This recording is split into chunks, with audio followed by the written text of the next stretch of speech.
ドジャースの大谷翔平投手は日本時間の3日、本拠地で行われたブレーブス戦で自身2度目となるサヨナラ本塁打を放ちました。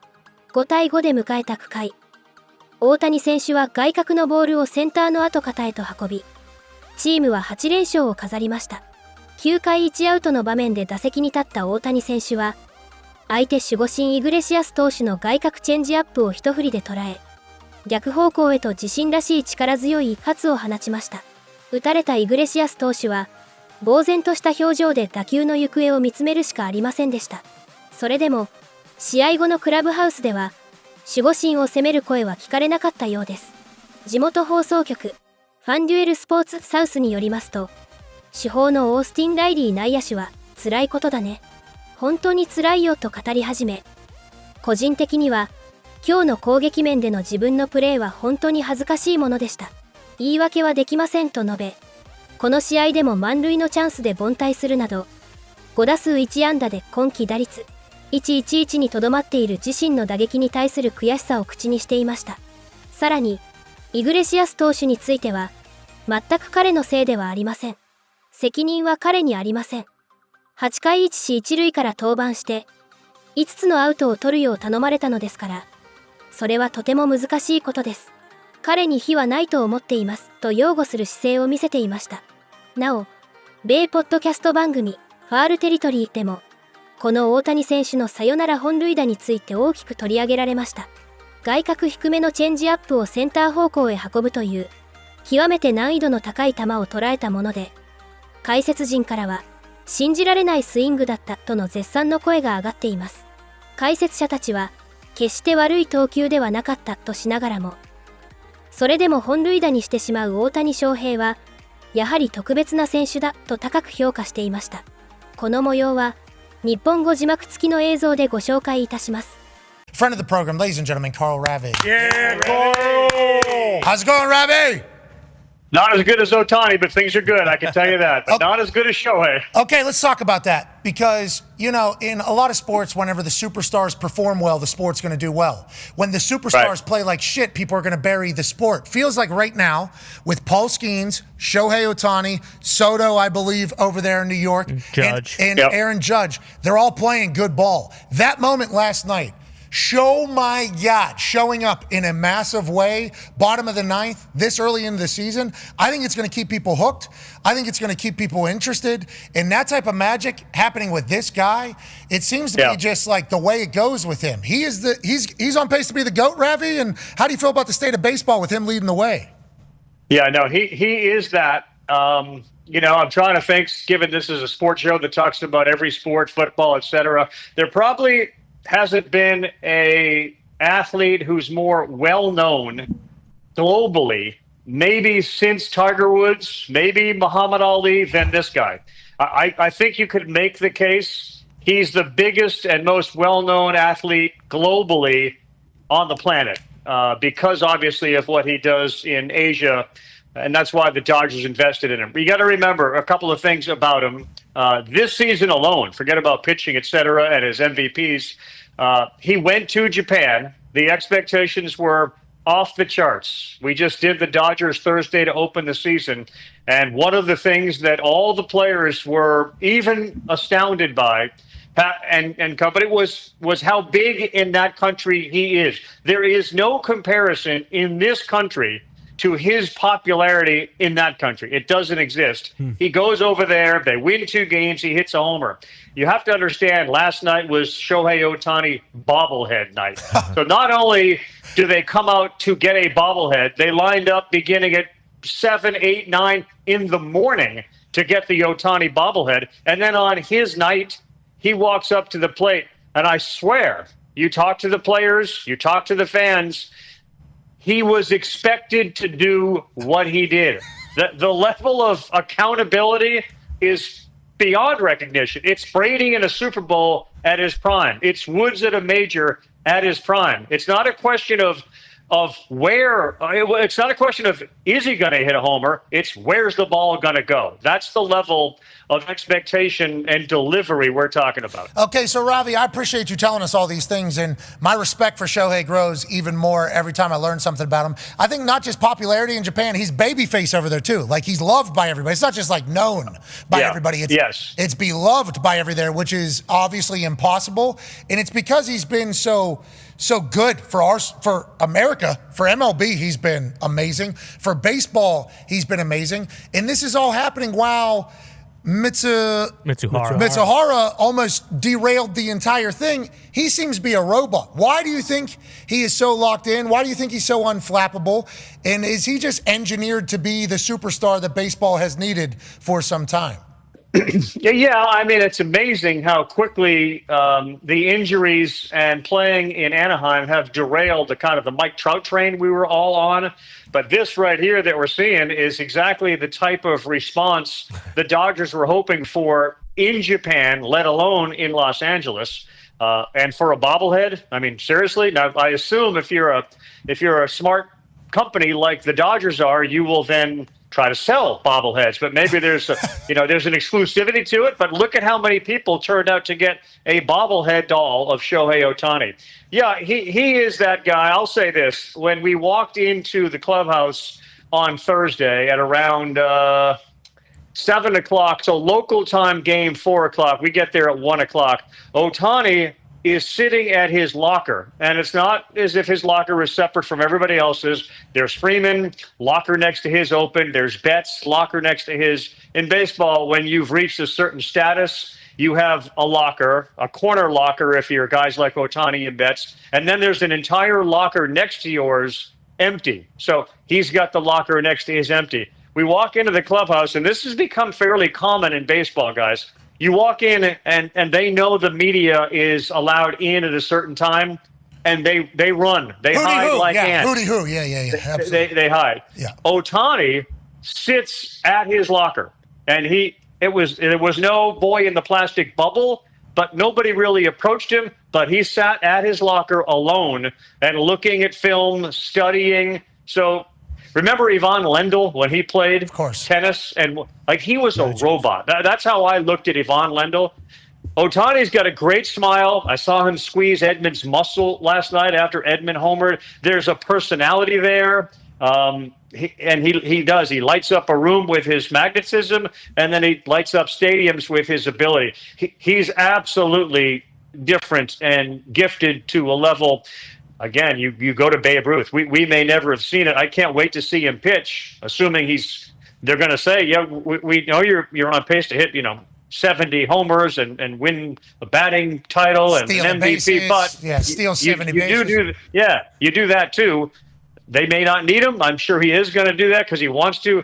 He's as unique a talent as I've ever seen, I've ever seen on a baseball field. Lucky that we're in the era of it. Very, very pumped. I love this dude. Have since the very beginning of learning about him. And the Babe Ruth comparison is awesome because obviously pitch and hit. Yeah. And that swing just seemingly was a casual. So smooth. That was like a 7-iron almost. Just like casual deep center field to walk off. Well, how big are you, Pat? How big are you? I'm 6'2". Yeah. So yeah, I mean this guy is not Aaron Judge, but he's darn close. I mean, he fills out a uniform, and when you see him stand next to others, look at him. I mean, he got a fat ass. That guy's got a huge ass. You're talking about. I think Buck Showalter used to call that a high butt, and that was a quality of a player. If you got a high butt, you're going to be a good baseball player. Yeah, in football, it's the same exact thing. Yeah, we're looking for explosivity, which is normally coming from the hind end, and it feels like his base is obviously spectacular. I think he's 6'4" or something like that. And, 6'4", 6'5", and about 2 feet, just muscle. 240, 230. He's just strong. On all the things you just mentioned, Ty has a question. Yeah, Ravi, when you take all that into consideration, the Dodgers, this start, obviously they haven't started this well since 1955 when they were in Brooklyn. Yeah. They keep coming back in all these games. Their pitching depth is unbelievable.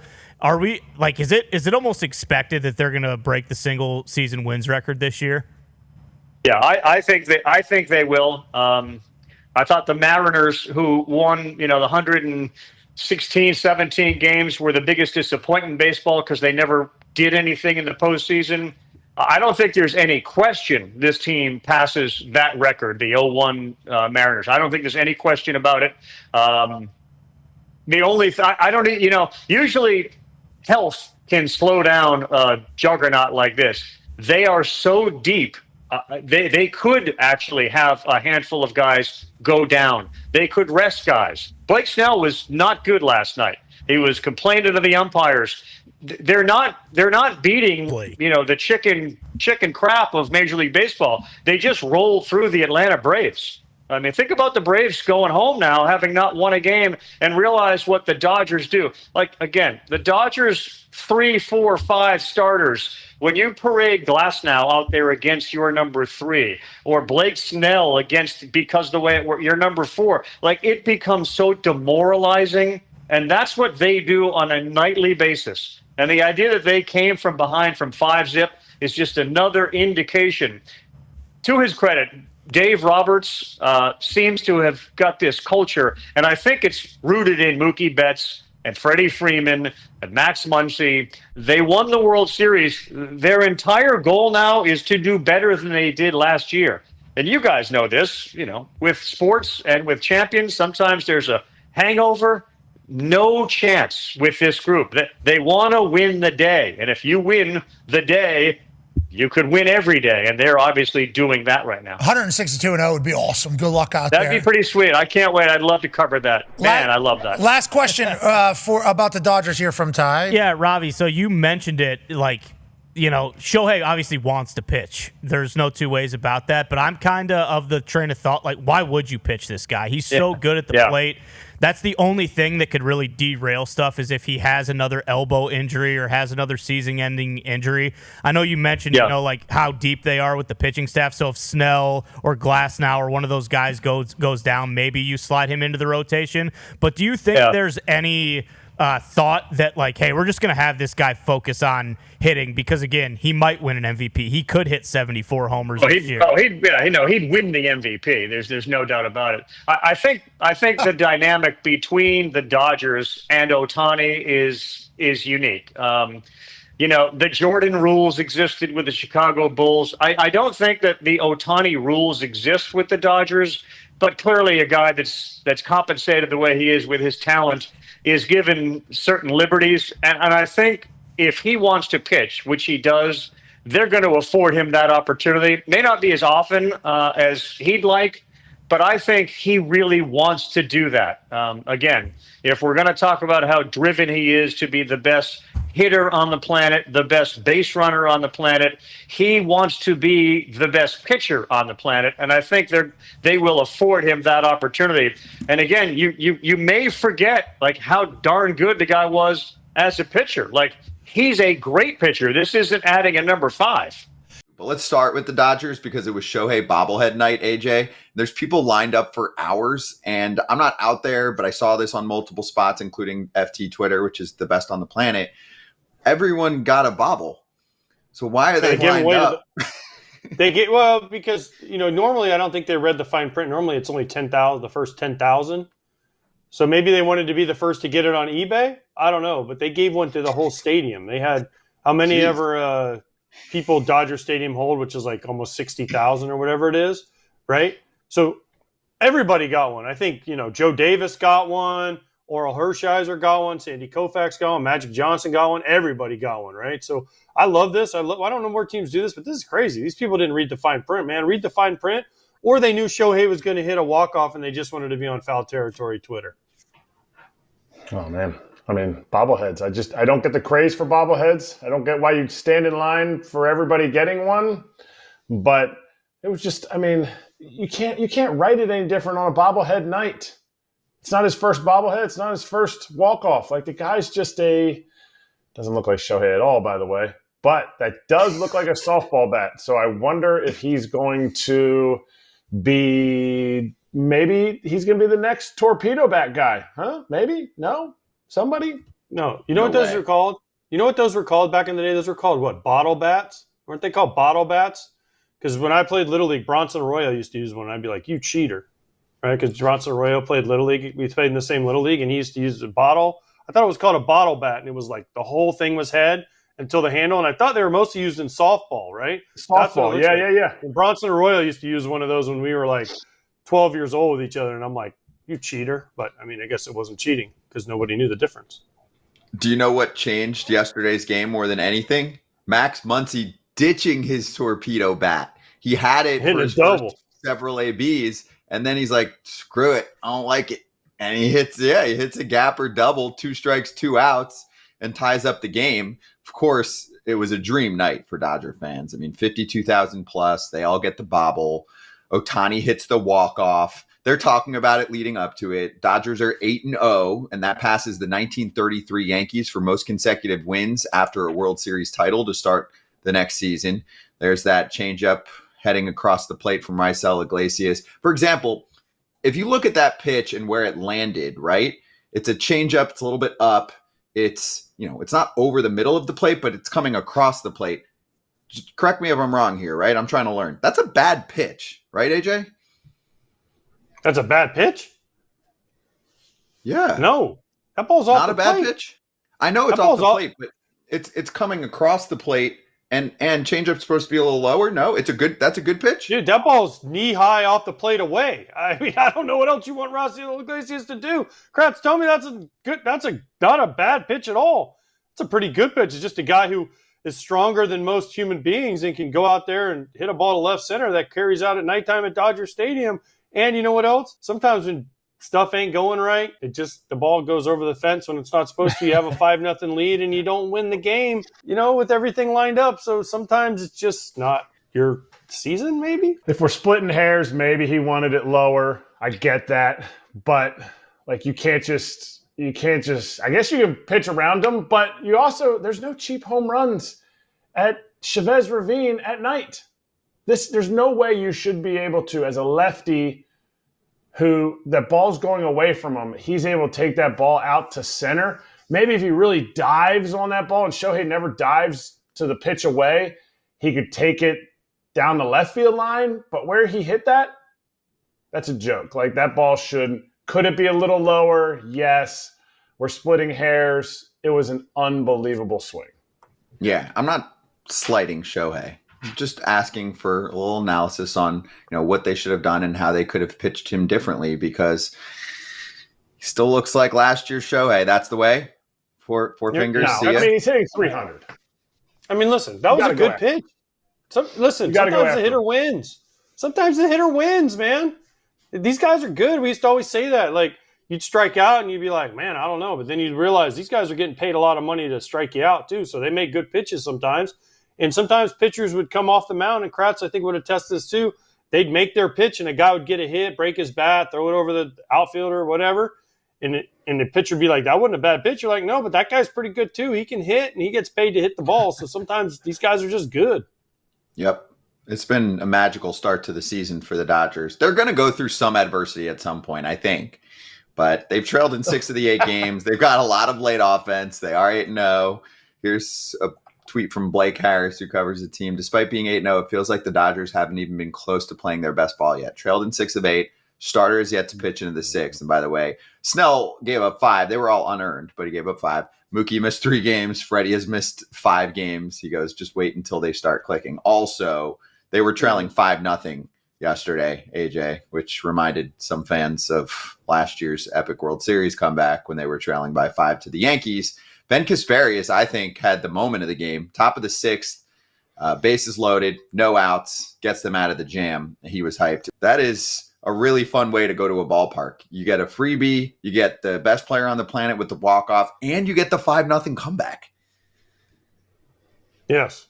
What a game. Listen, what a game. I mean, what an incredible – when it was 5-3, they had the bases loaded, the Braves did, no outs. You're like, oh, this game, they're going to win, and the Dodgers are going to lose, and then – Kasparius gets out of it, and then Shohei comes up, and Muncy hits the big double in the 8th. Off. How important was this game to the Braves? Iglesias was in the 8th to face Muncy. He was in there to shut it down for Brian Sticker so they could get that 1 on their win column, right? A win.